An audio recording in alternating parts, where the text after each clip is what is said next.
If you're wondering how you can use the satellite messaging option on the Samsung Galaxy S26, S26 Plus or Ultra, so in this video I'll answer this question. Now basically when your phone goes off grid and it loses complete connection with the mobile network, you will have the satellite connection option pop up on the screen of your Samsung phone. If you want to connect your phone to the satellite to send and receive messages, just tap on continue, and after you do that, this animation will appear on the screen. And with the help of this animation, just point your phone to the satellite, and once this animation continues or goes green, you will connect your phone to the satellite. And once your phone is connected, you will be able to send and receive messages through the satellite connection.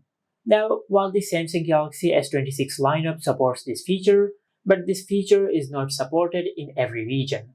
Some selected regions like North America, Europe, and Japan currently offer this feature. And even in those mentioned regions, not every carrier supports this feature. Like for an example, in North America, T-Mobile and Verizon currently offer this feature. And currently Samsung is working with AT&T to roll out this feature in the future. And in Europe, Vodafone and Virgin Media O2 currently offers this feature. Also in Spain, Mass Orange offers this feature.